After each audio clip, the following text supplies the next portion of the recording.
আল্লাহর এক বান্দা রোজা রাখছে, ঘরের মহিলা রোজাদার, বাচ্চাগুলো পর্যন্ত রোজা রাখলো, কিন্তু গরিব মানুষ ইফতারি করবে এইরকম কোনো আঞ্জাম নাই, আয়োজন নাই, টাকাও নাই। হঠাৎ করে বিকাল বেলা ইফতারির আগ মুহূর্ত টাইম, আল্লাহর বান্দা পেরেশান হয়ে গেল, আমি আর আমার স্ত্রী একটু পানি দিয়েও তো ইফতারি করতে পারবো, কিন্তু আমার সন্তানগুলোর মুখে কিছু খানা না দিলে তো লজ্জায় আমরা মরে যাব। কই পাই টাকা, কই পাই খানা, আমি গরিব। আল্লাহর বান্দা পাগলের মতো হয়ে গেল। দেখি কোনো বন্ধু বান্ধবের কাছে একটু ধার টাকা নিয়ে ইফতারির আয়োজন করা যায়নি। আল্লাহর বান্দা ঘর থেকে বের হইয়া একটু বাড়ির পাশে একটা মুসলমানের ঘরে গেল, টাকাওয়ালা মুসলমান। গিয়া বলে, ভাইজান আমি গরিব মানুষ, আজকে রোজা রাখছি, কিছু ইফতারির আয়োজন করব, কিছু টাকা আমাকে ধার দেন। মুসলমান ধমক দিয়া বলে, তোমাকে আমি টাকা ধার দিব না। অহংকারী হইয়া গরিবের তুচ্ছ তাচ্ছিল্য করে এখান থেকে তাড়ায় দিল।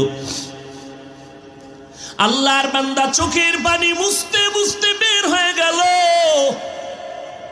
রাস্তা দিয়ে হাঁটে, ও মালিক তুমি ছাড়া আমার কেউ নাই, ইফতারির সময় আমার বাচ্চাদের মুখে কেমনে আমি হাসি ফুটাবো?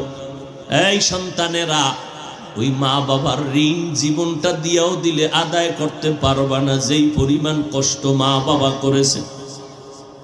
আল্লাহর বান্দা চোখের পানি মুছতেছে আর রাস্তা দিয়ে হাঁটতেছে, কোথায় যাবে নিরুপায়। আমার মালিকের কুদরত, হঠাৎ করে দেখে বিপরীত দিক থেকে একটা লোক আসতেছে। লোকটা আসলে মুসলমান না, বিধর্মী।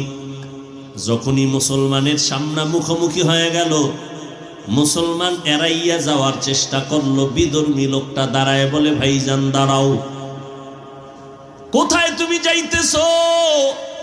হঠাৎ করে নজর করে দেখে মুসলমানের চোখের কোঠায় পানি টলমল করে।